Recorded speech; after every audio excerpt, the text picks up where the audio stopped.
WEAll Talk with Olivier De Schutter. Because when people ask me about what's giving me hope in these terrifying times, one of the first things I always mention is the incredible work that Olivier has been doing to advance post-growth thinking in the next iteration of the SDGs.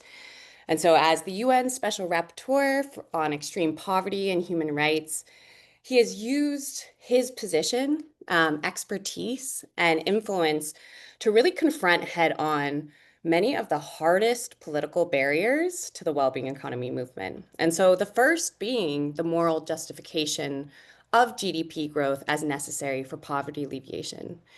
And yet in countries like mine, the richest country in the world in terms of GDP, 60% of Americans can't afford basic needs like food, housing, or healthcare. And I've really loved the way that Olivier has called out rich countries for their high levels of poverty or human rights abuses to make clear that it's not about growth, but political will. And what is really needed to ensure that all people have not only the necessary protections, but the foundations needed to live a life of dignity and purpose.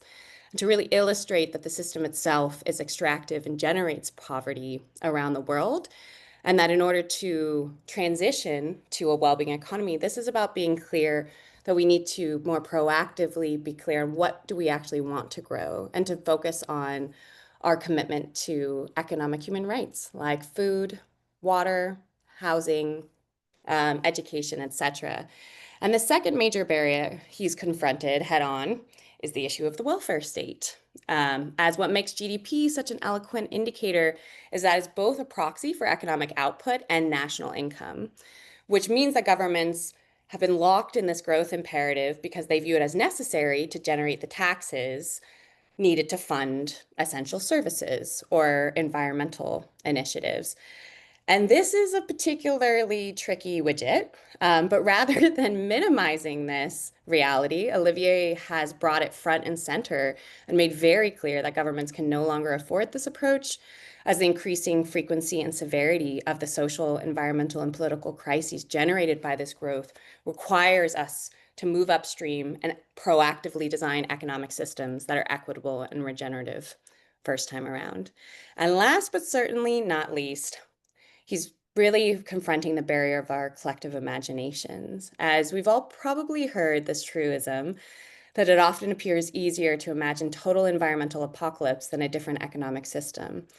And so this is why Olivier, even though after writing incredible, briefs for the UN and his book, The Poverty of Growth, which if you haven't read, I highly recommend checking out, did not stop with just making the case for a post-growth approach to poverty alleviation, but committed to providing a concrete roadmap on how to get there, which is why when he put out a call for contributions for this roadmap, my brilliant colleague Marguerite developed a template that we could share with our WEAll members, ambassadors, hubs, and allies to gather the visionary policies and proposals that you've been advancing at the local, national, and global level to get us to a well-being economy. And so as Olivier and his team continue to work on refining this roadmap, I'm just so thrilled that he's taken the time to join for this WEAll Talk, to share more about this process, where they're at, and to engage all of you in questions and ideas on how to move forward. So without any further ado, let us all give a warm welcome to Olivier, a fearless warrior in our movement and a phenomenal public speaker that I know will not disappoint. Olivier, over to you. Thank you very much, Amanda. This is the most intimidating introduction I've ever gotten. But I'm extremely pleased to be here, and I know I'm in very good hands. Amanda already very much set the scene of what I would like to say, and especially of what I would like to get from you in this meeting. I'm told this is not a webinar, this is a meeting, which I think is a way to emphasize the importance of our dialogue following my introductory remarks. Let me perhaps set the stage of our discussion by referring to the work that was done so far and the diagnosis on which it is based, which I presented to the UN. As some of you will be aware, I presented more than a year ago now a report titled Eradicating Poverty Beyond Growth that was discussed at the Human Rights Council and was based on a number of consultations, including with governments and UN agencies, but also unions, NGOs, social movements. And the messages in this report can be summarized in 4 points. First of all, and Amanda already alluded to this, we are in a world in which growing the economic output as measured by GDP is still largely seen by governments as a precondition for combating poverty. In fact, combating poverty is looked at as a three steps sequence in which you grow the economy, you then tax corporations and wealthy households, the high income earners, and then you provide mechanisms for redistribution of the wealth that is created, financing public services and social protection. And this way of combating poverty, of course, makes it highly growth dependent. And understandably, unions and NGOs working with people in poverty have been, as I have myself, advocating for moving beyond austerity-led approaches and investing in people. Which requires, of course, the resources to do this. However, in this approach, which in principle allows the economy to grow thanks to rising incomes and the stimulation of domestic demand, we meet a number of impasses today. First of all, it's becoming more and more difficult for states to collect the taxes on which their ability to provide services to the population depends because of aggressive tax optimization strategies and tax competition between states who are competing with one another to attract investment and thus may not be able to really use the tool of taxation as they should, which is a first major problem. A second major problem is that the redistribution through the usual mechanisms of the welfare state have a number of leakages, which I documented in other reports.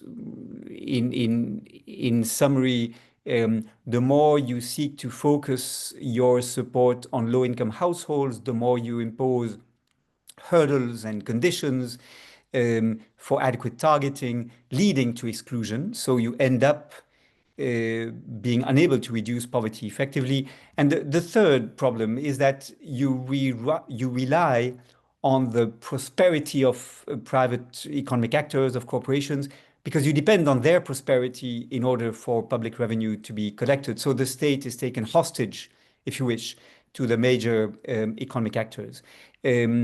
And that allows corporations to have a very strong, bargaining position vis-à-vis the state when it comes to how they will be regulated and indeed the levels at which their profits will be taxed. So these are some of the impasses we now face, and that's why I started writing this report. And the report sends then a second message, which is that our focus on GDP growth as a precondition for combating poverty is becoming counterproductive. And I know that you are all specialists of, degrowth and post-growth and beyond GDP. So I won't bore you with a detailed diagnosis, but I'd like to highlight the key messages in the report there very superficially. First of all, the report confirms what many of you already have not only read about, but even documented and demonstrated, which is that there is no absolute decoupling of GDP growth from environmental impacts. And in fact, the report insists that the more the economy grows, the more the metabolism of the economy increases, using resources and energy and producing waste and pollution that the ecosystems must absorb. So that is the upper line here, that the more we we grow and the more environmental impacts become real. Moreover, and this is why in the earlier slide I referred to the work of Fred Hirsch, the social limits to growth, not only the environmental limits to growth, but the social limits to growth is that the more the economy becomes affluent, the least an additional unit of economic output will improve well-being. And at some point, the two curves meet, and it is at that point that the negative impacts in environmental terms in particular outweigh the positive benefits from growth. It is at this point that Herman Daly, one of the early, of course, founders of ecological economics, described the growth as becoming anti-economic. I call this counterproductive growth. I will not go further into the details. It's maybe a diagnosis that could be refined and detailed, but we don't really have time for this. It's not the main focus of this discussion. I also highlight in the report the fact that the more we are obsessed with growing the GDP, the more we create the conditions of a pandemics of burnout. And the figures are really impressive. I did actually a full report on the burnout economy published in October 2024. And in that report, I note that as economies grow, as societies become more affluent on average, depression, anxiety increase. This is counterproductive because, of course, one would think that people are more depressed, anxious when they are more poor. But the reality is that the pressure that is exercised on people to be productive, to be competitive, to cope with fast changing environments and the introduction of new technologies creates anxiety. And what the graphs you have here show is that as GDP increases, the rates of depression, anxiety increase at the same time. Why? Well, chiefly because economic growth often goes hand in hand with growing inequalities. And we know from the work of Kate Pickett and Richard Wilkinson in particular, this is their 2009 book, The Spirit Level, that more unequal societies, those on the right hand of this screen, such as the USA, the UK, Australia, witness the highest rates of mental health problems as compared to societies that are more equal. There is a very close correlation between inequalities measured through the classic Gini coefficient measure of income inequality on the one hand, and mental health problems on the other hand. And that correlation is very significant when there is, in contrast, no correlation between average wealth and depression, anxiety. In fact, it's rather that the more societies become affluent, the more they have to cope with this problem of burnout in the broad sense of the expression. Why is that? Well, the studies I document in the October 2024 report show that the growth of the economy going hand in hand with increased inequalities lead people to feel more isolated from one another. The social capital, the cement of society that brings us together, is eroded. And people compare themselves with one another, and they try to achieve better on the social ladder, but they fear that they will be looked down upon by those who are slightly above them on the social ladder. And the paradox is that the more we approach a meritocratic society in which people are rewarded for the efforts they put into improving their position, the more they will blame themselves for not succeeding and be ashamed for not achieving better. So all this contributes to this malaise that people experience.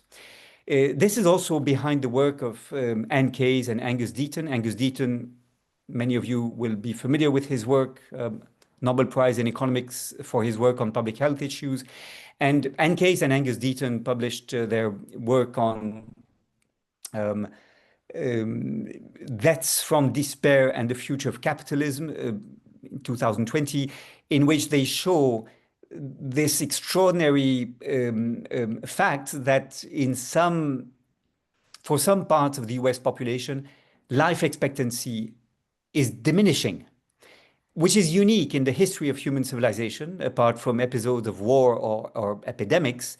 And that is because certain groups within the US population, to immediately spoil the conclusion, white men which do not have a college degree feel redundant, feel isolated, have their jobs threatened by globalization and automation of jobs, and they resort to self-destructing or self-destructive behaviors such as overuse of alcohol, drugs, or even suicide. So their life expectancy decreases. And this is part, again, of the symptoms that show how growth is in the end making this society less and less livable for the least wealthy and the least well-off segments of society in particular.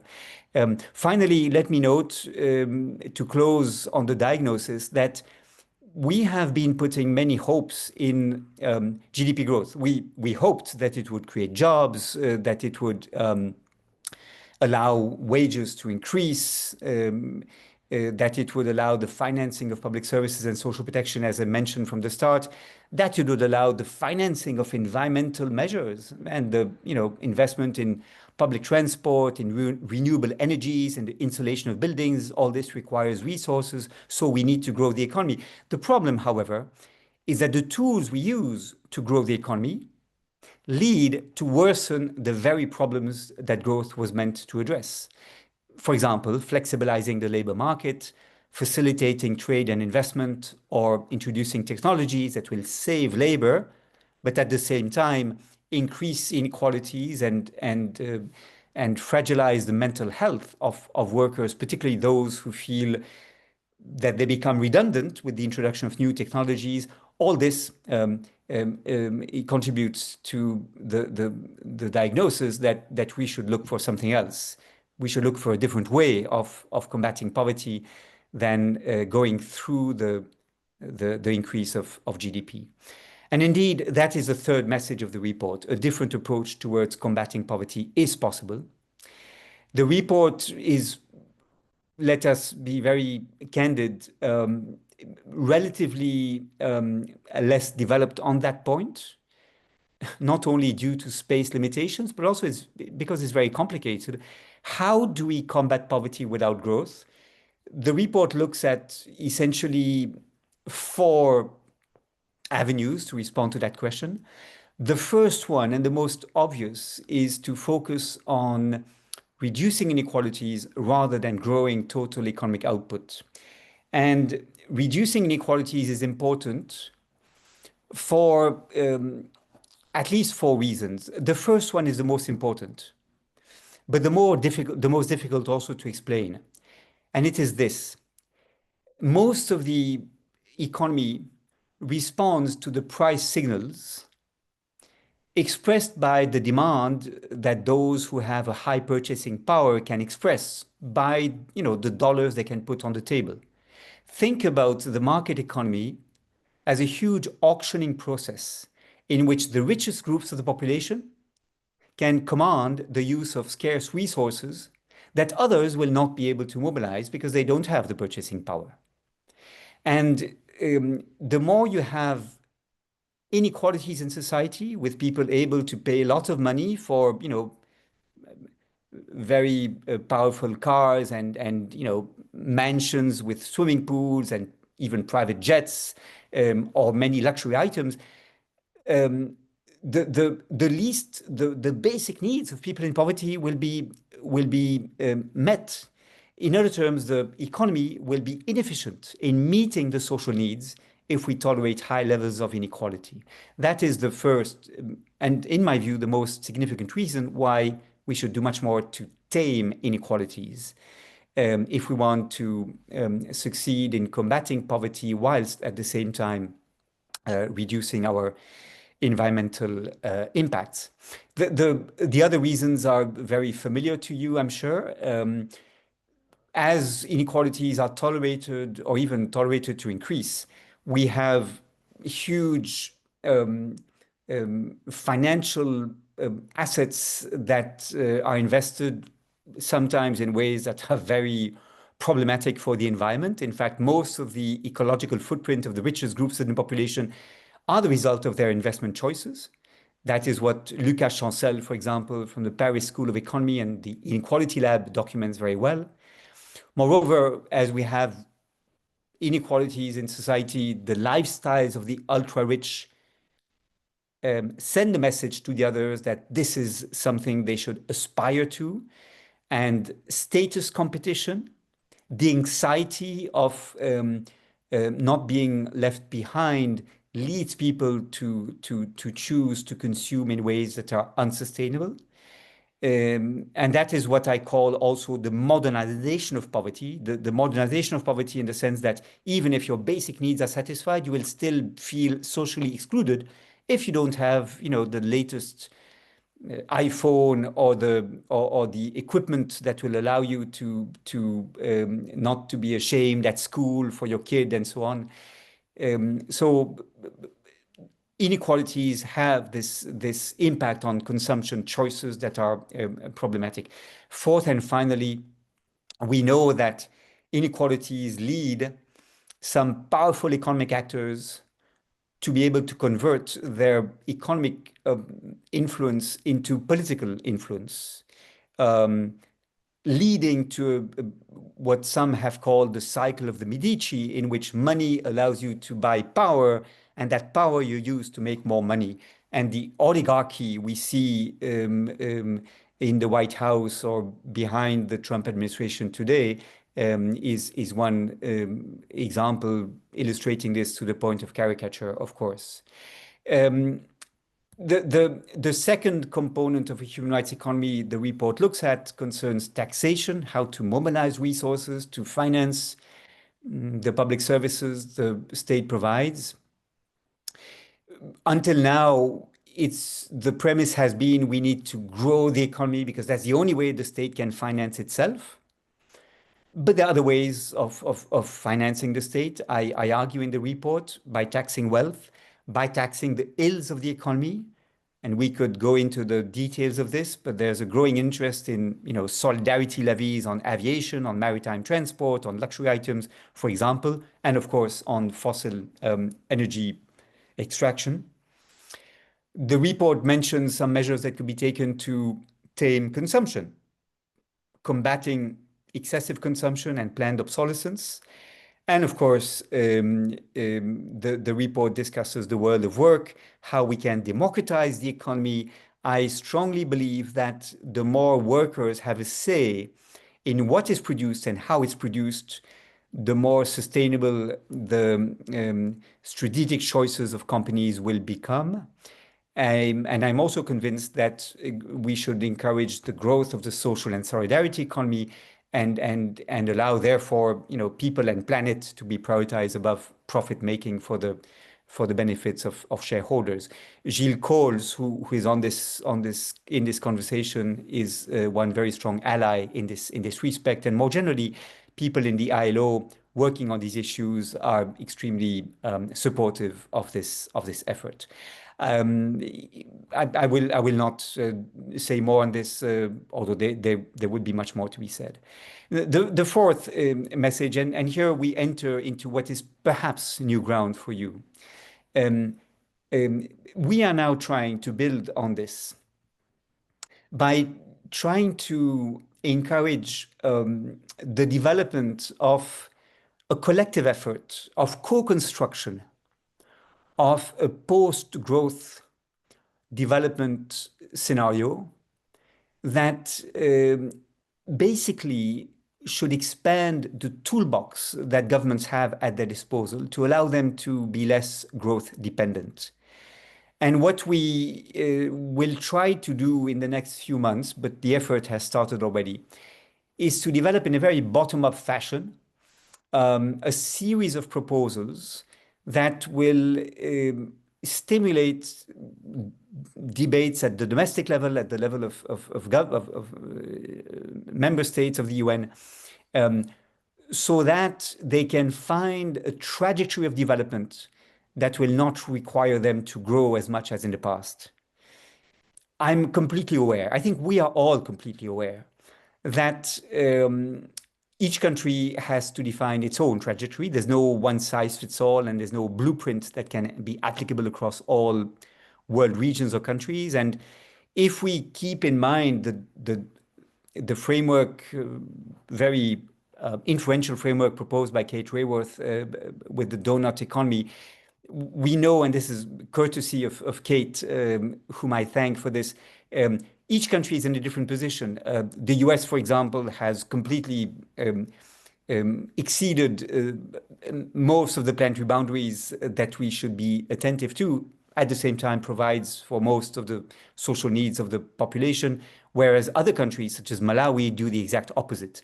And of course, some countries must reduce the pressure on the environment they exercise. Other countries must improve the way they support the social outcomes of the population, and we cannot pretend that all these countries should have the same priorities. Obviously, they should not.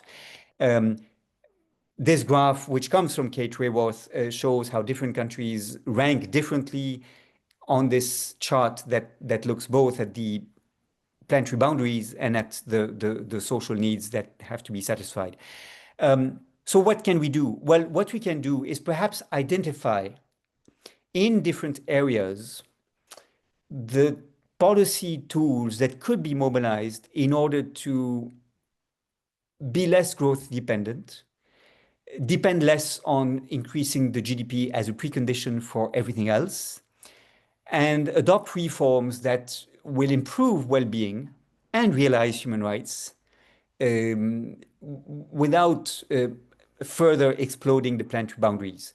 And what we've done, as Amanda has reminded us, is we've launched a call for contributions. We received more than 160 contributions, some of which were extremely rich and had many, many policy proposals.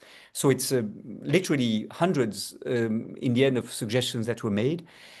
And we classify them according to two criteria, where they fit in this division between 5 pillars, which you have here, although these are layers, graphically speaking: social protection, public services, labor and the care economy, new economic models, the management of natural resources, climate, environment, and finally, how the relationships between countries are organized in areas such as trade, investment, debt, tax cooperation, and so on.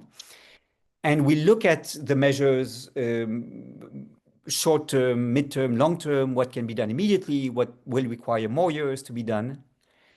And we look at how these measures fit within multi-year plans that countries could adopt to steer their development process into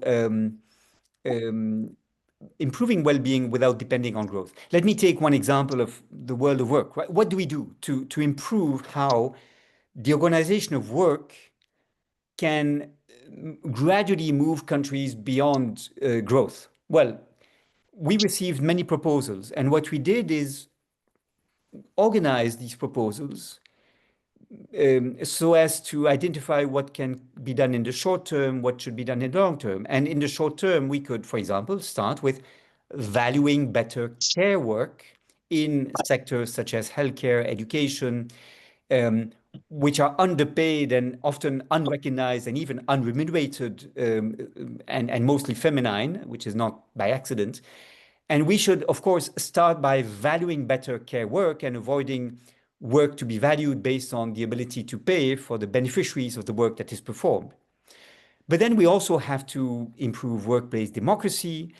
There are many proposals around establishing a job guarantee, and there are proposals for moving towards a less work-centered society by reducing working time, and finally by delinking income from work by introducing unconditional basic income schemes. And of course, work for some proposals is a way to, you know, achieve emancipation and to connect people to society and have them feel useful.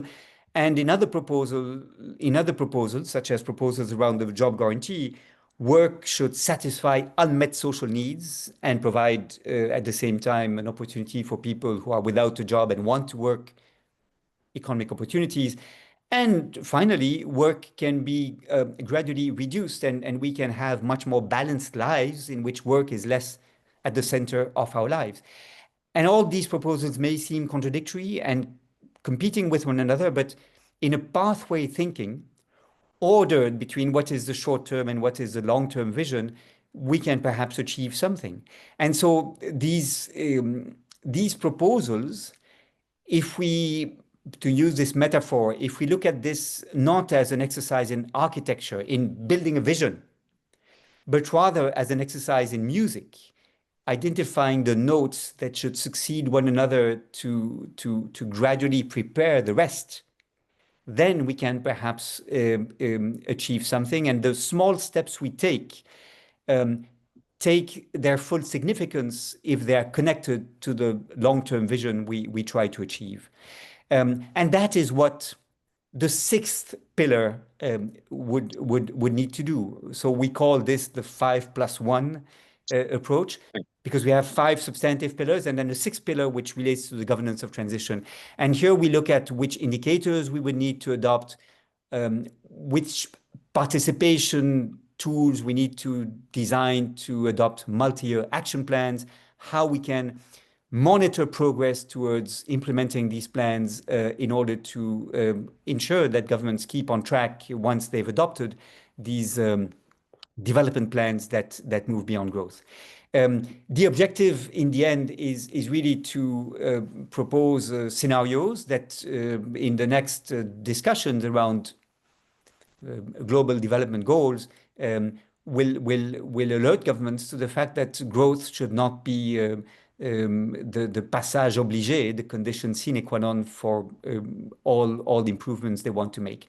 Let me close by saying that in our discussions, we meet four knots. I'd be grateful for you if you could solve them for me. The first one is microeconomic. Most of the economy today relies on private corporations that seek to make profit. And of course, for them to attract investment, they need to promise to the investors, the shareholders for most enterprises, that they will be rewarded. And how to reward them except by growing your market share and increasing the number of clients and so on. So there is a microeconomic constraint there that requires us to grow the social and solidarity economy. It's a condition, I think, to move beyond growth. The second challenge is the macroeconomics challenge. Many countries today, because of the COVID-19 pandemic, because of the high inflation of food and energy prices we witnessed, particularly in 2022, many countries face very high levels of debt, and the debt is only sustainable if you grow the economy. So how can we do this? We need perhaps to connect the discussion on post-growth policies to the discussion on debt forgiveness and debt restructuring. The third challenge is how we reorganize the relationships between, global South countries, developing countries on the one hand, and rich countries, OECD countries on the other hand. In a nutshell, rich countries have an economy that is already obese, in which growth serves no useful purpose anymore. They should gradually move as fast as possible to a steady state economy. But poor countries need to grow, and they need to be able to mobilize more resources to invest in schools, hospitals, and so forth. Yet their development today is highly export-led, and so they depend on growth in rich countries for their ability to develop. So we need to gradually deconnect or disconnect their development from growth in the global north, which cannot be done overnight, which requires to develop South-South relations and stimulate domestic demand in the global south, rather than continuing to insist on export-led development models. That is the third challenge. The fourth challenge is in our heads, our shared conviction that happiness and felicity rely in more and greater opportunities for consumption is a major obstacle to growth. And this is the reason why very deliberately I do not speak of degrowth because I think it raises all this connotations of sacrifice and worsening conditions that people already experience as difficult. And I speak instead of post-growth, with the idea that we should de-fetishize or dethrone GDP. Finally, let me say, we had many consultations with UN agencies, with unions, with NGOs, and so on. And there is a very strong consensus on one point, which is we need to move beyond GDP as a measure of progress. And the debates, the high-level expert group, and so on. But the difficult step is not about indicators. It's about how we re-examine production and consumption beyond the question of indicators alone. And I suspect that many governments will say, well, we are already doing degrowth. Look, we have this fantastic set of dashboard of well-being indicators, and that's what every year we prepare a report on. That will not do unless we draw the conclusions. And that's the hard part to which we are trying to contribute. The timeline is April to come up with a final version of this roadmap. There will be a meeting in Geneva, presumably on 29th and 30th of April, which you are all cordially invited to participate in with UN agencies and many interesting people. And we hope to stimulate the debate further after that. That's all for me. Many thanks. Thank you so much, Olivier, for that insightful presentation. And I can just see the chat is just going off with insights and sharing, and which, yeah, is just so inspiring. Love the notion also of the nodes that should succeed each other, which I think is really helpful in also bringing all of these different policy ideas together. So I'd like to open up the floor for questions now, and also your thoughts on Olivier's questions. Now, doing this the WEAll way, as Tobele mentioned in the chat, we would like to invite you to share with kindness, to listen with curiosity, and to honor all voices. So feel free to raise your hand. I also know there are some questions in the chat as well. So maybe if we can start with Sukanta Sakar from India, who's asking, and maybe you want to come in, Sukanta, yourself? Who's asking about synchronizing the thoughts of local area economies along with globalization.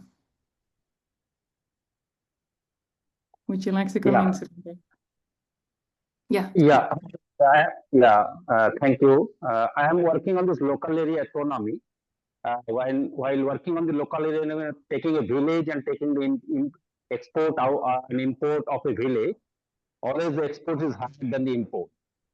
So when you are connecting in the larger context of the globalizations, so when you are trying to develop a local area economy based on the productions of a certain areas, but it contradicts to the globalization when you are talking about value chains and increasing the production value of those commodities. So how to reconcile those is a question that I am struggling with. That on one hand we are talking about globalization, that everyone is under the under one roof. But on the other hand, we are talking about that economy should be localized so that it has a more control of the local people. Yes, it has a more command of the local people. It does not depend on the others. But on the other hand, in globalization, there is a dependency. So how to reconcile this is the question. Would you like to come in, Olivier? Yeah. Can I have I communicated? Yeah, I think Olivier is still on No, mute. sorry, Yeah. I switched off my microphone. Thank you. Look, I'm a bit confused because quite frankly, the audition was not easy at my end, at least. But I did see your question in the chat box, and it seems you have a different question orally than you put in the chat box. But I want to answer that question that you put in the conversation box. I think it's extremely important to emphasize that post-growth or degrowth is not about imposing sacrifices on poor communities or low-income households that are already struggling to make ends meet. It is the opposite.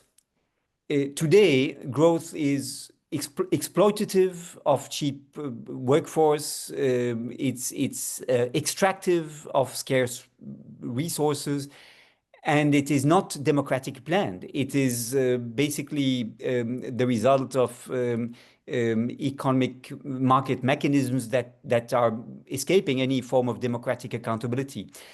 The kind of policy proposals we are making are the result of a democratic choice to steer the economy in one direction that prioritizes reduction of poverty and inequalities.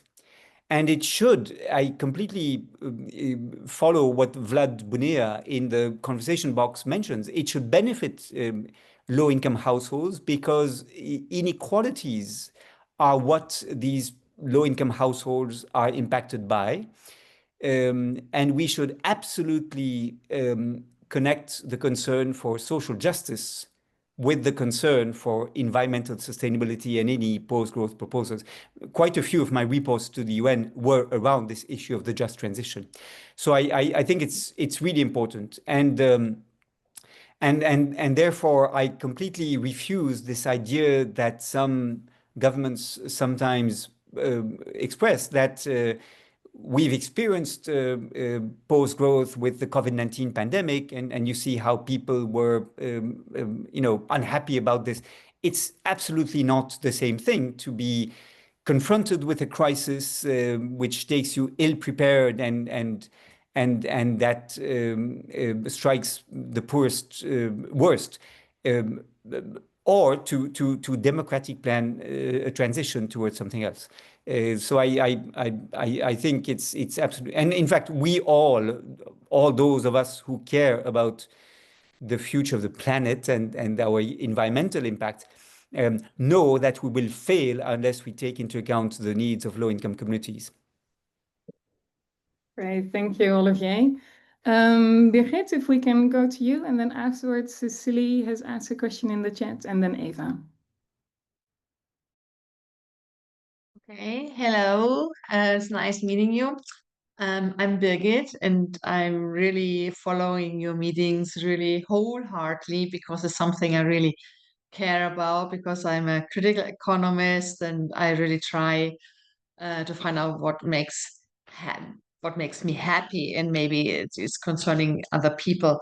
So what I was asking, or a consideration, or I'm trying to get up with new definition. Oliver said before, you kids, they feel social excluded because they don't have the latest iPhone. I mean, this must be kind of erased, because social exclusion is not based on material things, it's based on spiritual and mental needs. It means common interests. If you know, for example, something about art, if you know something about movie, then you connect automatically with other people without any consumption. The more we consume, the less we feel. So that's a thing. Actually, the Club of Rome said it already in the 50s, and nothing has been done. So this is one thing with the definition, and please erase it, that all material things, if you don't have it, is just a short-term happiness. It's nothing for long-term. So that's one thing. And I hate personally waste, and I really try to reuse everything. It's not that I don't like luxury, I like it, but I try to enjoy what I have.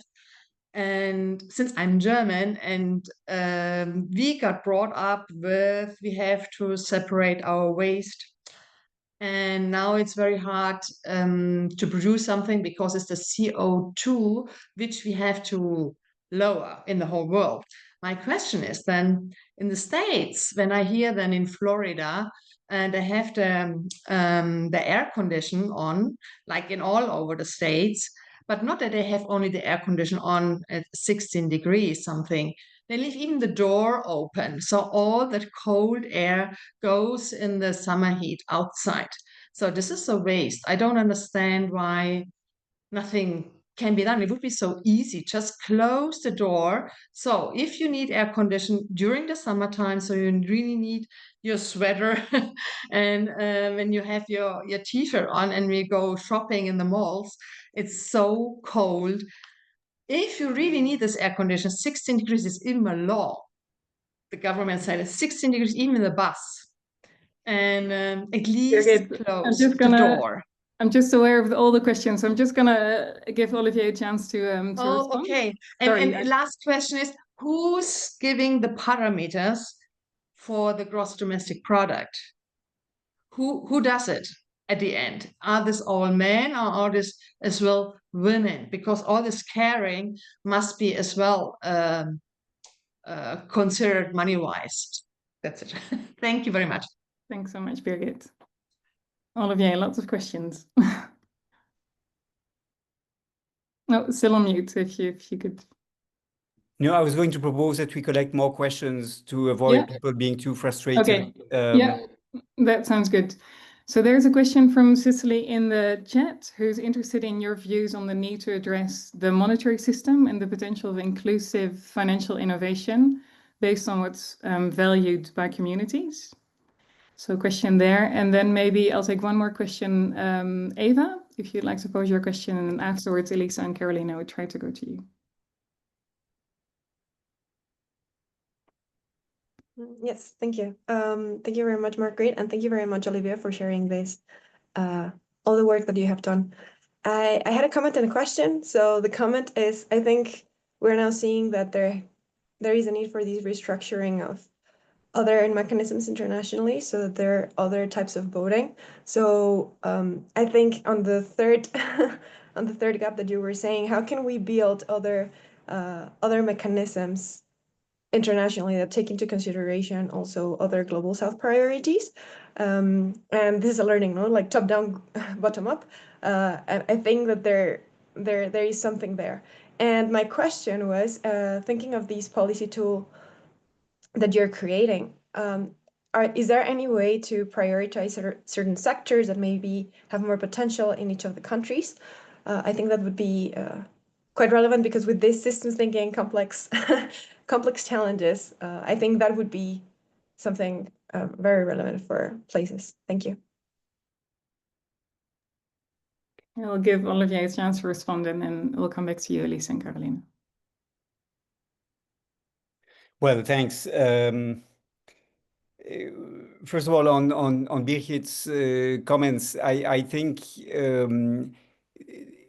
they highlight the fact that ultimately our ability to change will depend on social habits, social norms, and the behavioral changes that she alluded to, which are very context specific. I do think that governments have more tools than they would seem to acknowledge to change our behaviors. What I think is that many governments fear to impose changes because they believe people are conservative and not willing to change their behavior, and governments feel that they cannot be, punitive or disciplinary in their approach. But on the other hand, many people say they are ready to change, but they want to be helped.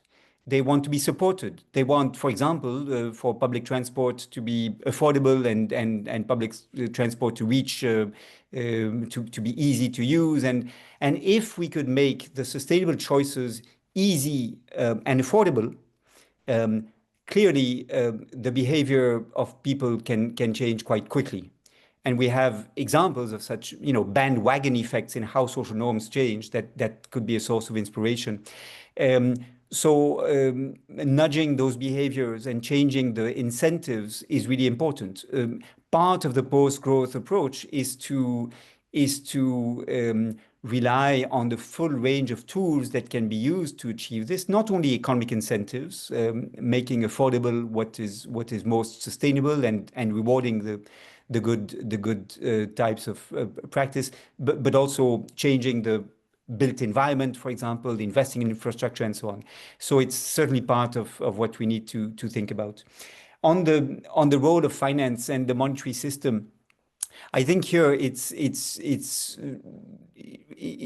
key to, I'd like to say two things. The first one is it's key to ensure that in the discussions on the debt issue, we move beyond the purely quantitative approach on the need to reduce, public deficits to maintain the debt at a sustainable level, to move to a more qualitative approach. Because for some investments, it's a good thing for a government to accept, to grow the deficits and the public debt, if that is a sound choice given the use made of the money investing in the future. For example, we know that investing now in climate change mitigation and adaptation strategies is a way to save lots of money for the future, because otherwise we'll be hit by climate disruptions that will be far more costly than what it takes now to prevent them from happening. Similarly, if we combat child poverty, the return on investment is very high. But of course, other forms of expenses by the state are very problematic. But I think in the debate on debt, we need to introduce this question: how will it benefit or not the future generations?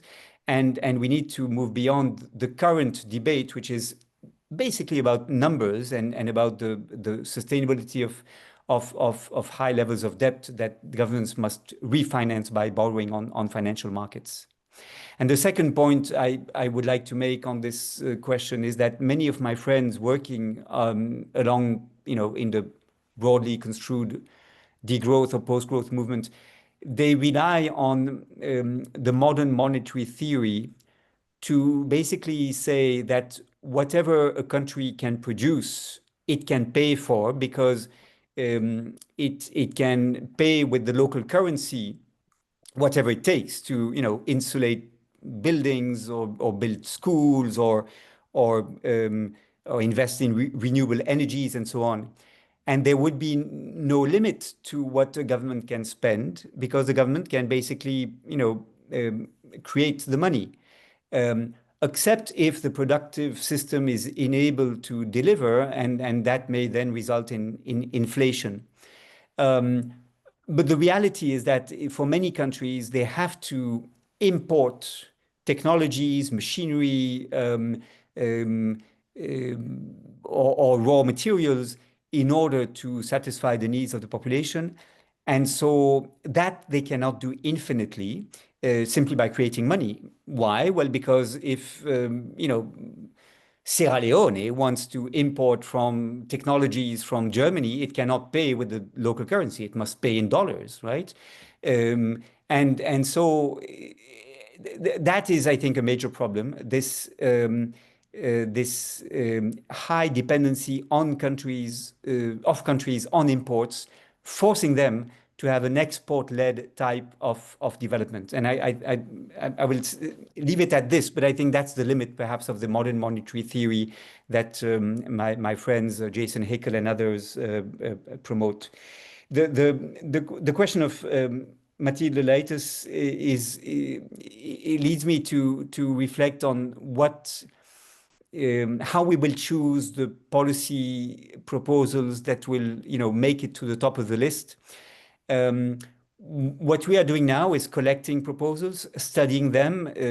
We identify for each of the policy proposals the pros and cons, and especially, we look at where these tools have been used, tested, experimented with, because we strongly believe that governments will only be convinced if they see that it works in practice. And if we move beyond, merely theoretical discussions about, for example, the benefits of reducing working time or establishing a job guarantee. So we want evidence-based proposals to be presented. And for each of the policy proposals, for that reason, we prepare a policy profile looking at the pros and cons. And basically, this is a way to stimulate the public debate within countries. The whole enterprise aims at showing it's realistic to move beyond growth dependency. These are 65 ways in which you can do this. And of course, the exact combination of policies will depend on the circumstances of each country. Thank you so much, Olivier. I'm looking at the time and it's with so much pain in my heart that I'm realizing we won't have time to take additional questions at this stage. However, Olivier's team have very kindly let us know that if there are additional questions or suggestions you would like to make, that you can get in touch with their team directly. And so my colleague Lisa will be putting their email addresses in the chat. Olivier, I know you need to move on also to your next meeting, and we're so grateful that you could join us today for this session and for all of the work that your team is doing on the development of this amazing roadmap that's so inspiring for all of us, and the co-creative approach that you're using to build it. And then, of course, all of you in the audience, thank you so much for spending your time. Olivier. Thank you so much. No, let me just say many thanks to you for organizing this. I strongly believe that the political economy dimension of all this discussion matters a lot. And we are all working, sometimes closely connected with one another, because the well-being economy and post-growth groups and degrowth alliances. But they're also out there, NGOs, unions, social movements that are not necessarily connected with those working specifically on degrowth. But we strongly believe that if we form a collective, even if not each and every one of us can endorse the full list of proposals as it will be presented, we can make a difference. And that's why I think we have to create this alliance that will show that there are many people behind the need to think beyond growth. So thank you for being here, and it's only a small step in our collective endeavor. Thank you so much, Olivier, and for providing this resource that we can all get behind. So thank you, everyone in the audience, for sharing your time with us today. We'll be sharing the recording from today's session for those who were not able to join live. And then we look forward to seeing you back at our next session. Thanks so much for your time. Goodbye to all. Thank you. Everyone. Thank you. Thank you very much. Goodbye. Goodbye.